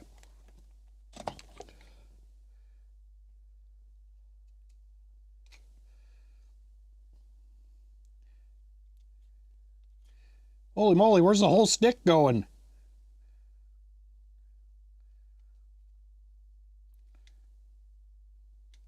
Oh, man. Stop it. I don't need more.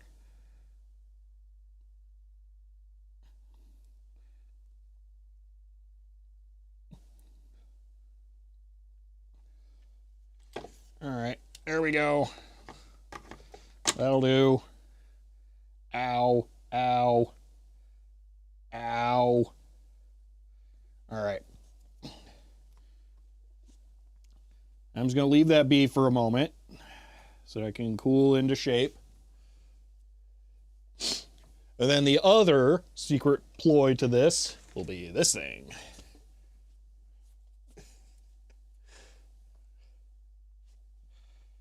Maybe have it go that way. I think I need to do this.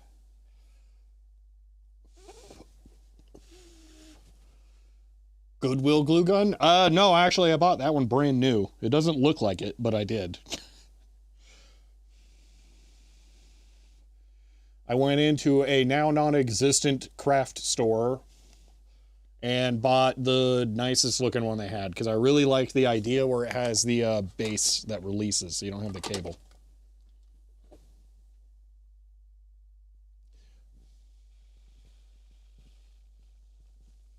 Love your Metcal on hot air. I would love if Metcal made a hot air base station 20 years ago. Rip Joanne, yeah. How do you know it was that one, though? Were you around in, well, you know, actually, I'm not exactly sure how hyper local it was or not. Yeah. There have been more craft stores that have gone away.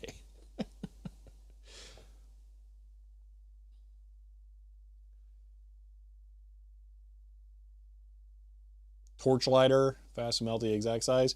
Well, we're going to use, so basically all I'm trying to do here is just get enough glue into it to do what I want. And then what I'm going to do is heat shrink it down, which will remelt the glue. And then this will apply force what's the word I'm looking for? Not universally, but evenly around it so that it will be pressed into the exact shape that I want. All right, here we go. So I'm going to have this stop on the hip.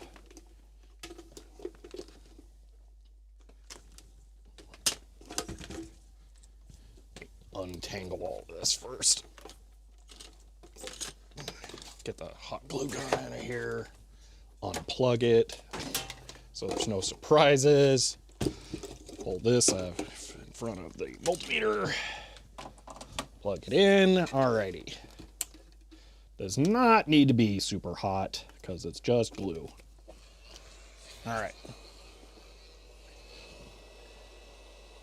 So step one, shrink it around the point I want it to hold on to.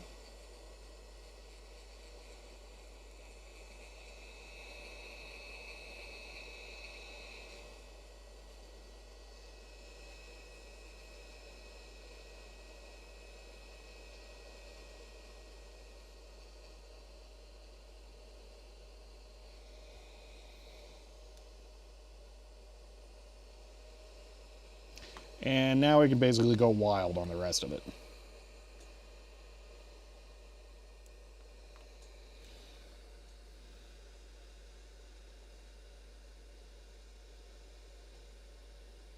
Okay, maybe this could be a little hotter.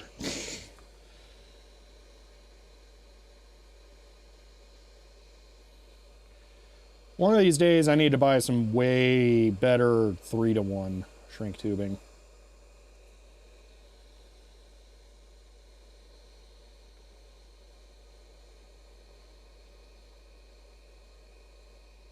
2-to-1 stuff is okay, but not perfect.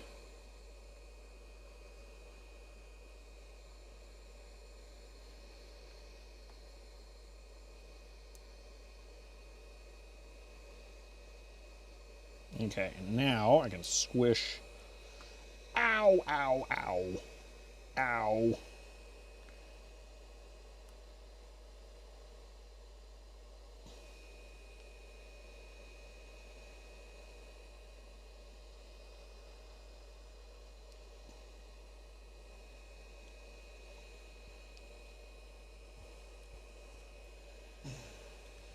There we go. That'll work. And I'm starting to see it ooze out the front, which means I should stop. And there we are. One cable. 4-to-1. I didn't know that existed. That sounds expensive.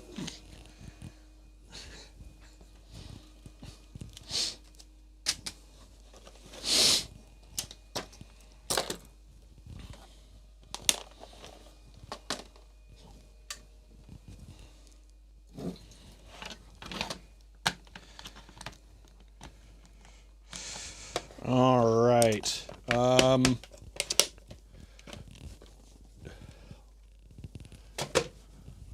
We're basically done now. All goals accomplished.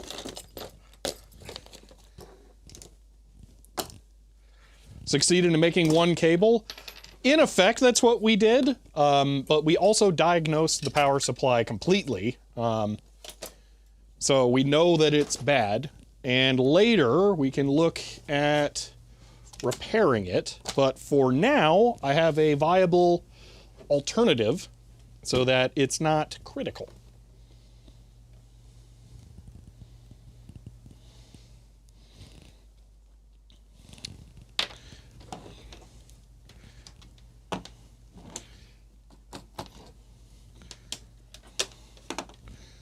All right, so over here, we have the laptop. We have my variable voltage power supply. It's currently outputting 16 volts. That's fine, because it was outputting 17, but you know what? It probably regulates well enough. I'm just gonna 16.5. Okay. So now I can plug this in here. Plug this in to here. We will see the LED turn on. Boom. And then from here, I can flip the switch and there's the laptop. Bam. That is the Chaplet Halican LA-30 that I have fully working. I can even pop out the cool kickstand for it. There we go. Bam. Wow. Hey, it kept the CMOS settings. That's kind of crazy. Yeah. So there we go. And exactly on time, we now need to end the stream. Glad I picked a 2-hour stream for this, because that was the perfect amount of time. So yeah, there we go.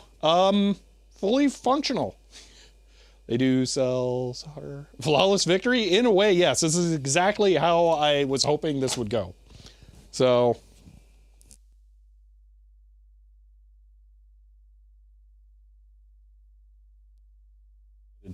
well, all right, I should connect to the server and, oh, you know what? I don't technically have to. I got a button for this. That's right. CMOS saved means NiCad battery bomb still inside. It is still inside. So here's the thing, okay? So in order to get to the hard drive or the battery, all right, the way that you open this thing is ridiculous. Ooh, that works really well. So first off, there are 3 screws along here that lets you pop off the ISA card holder, all right? Then there are 5 screws on the bottom that you have to tip this thing onto its side to get access to. Then the display and the frame around the keyboard lift off. But while you're doing that, there are 3 cables that you need to unplug that go to the LCD, the backlight, and the display panel, and also connect to the power supply. Then you have the hard drive bracket tray, which you cannot technically remove until you remove the power supply, because the power supply screws on top of it. Although if you get real creative, you can undo that. So once you have removed the back cover, the keyboard cover, the hard drive tray, the power supply, then you can get to the batteries. It's not just something that you slot out. It's insane. Like, I'm pretty sure the Data General ones, if they weren't like buried under stuff, I think they have 2 batteries each so that you can like hot swap them while you're on the go. It's ridiculous. So yeah.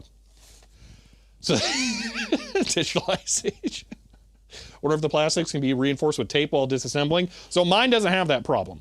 This one's fine. It's a later hardware revision. Since I never worked on a German car. It's more that these old laptops are horrible. You could go back and look at the Toshiba T1600 that I attempted to work on, and see where they just completely dropped the ball on the design as well. So, yeah. But that is going to be it for today. It works. The power supply adapter worked. I finally have a like working 286 laptop now, and of all of them, it's one of the most infamously like bad ones to go for. That's hilarious. But with that, it is outro time. All right. So, yeah, that's it for today. Thank you all for hanging out, and yeah, I'm really happy with how this project went, and it was nice to stretch the GPIB stuff for the display. So yeah, one does not simply replace a halogen battery. Yeah. They subscribed for 13 months and says into late. End of line. Stream the outro fire so we get to watch you press the outro button. Yeah, because it sends the command and then there's the delay for the stream. So yeah. Lena, thank you for the tier 1 sub and for 13 months. I appreciate that. Also, it was before stream, I think, but Wesley, thank you for the sub as well. I appreciate that. But yeah, all right. There we go. Sunday, we're gonna scan the manual because I don't believe a full scan has been done of the manual. So I wanna do that because it is not available online. And yeah, there we go. So, if you all enjoyed this stream, you may want to follow us to be notified when I go live again next. If you want to help support the channel, you can find me on Patreon or get a shirt like this one. But that's it for now, and I will see you all next time. Now I gotta wait and watch myself to wave so I can press the printer button. There it is.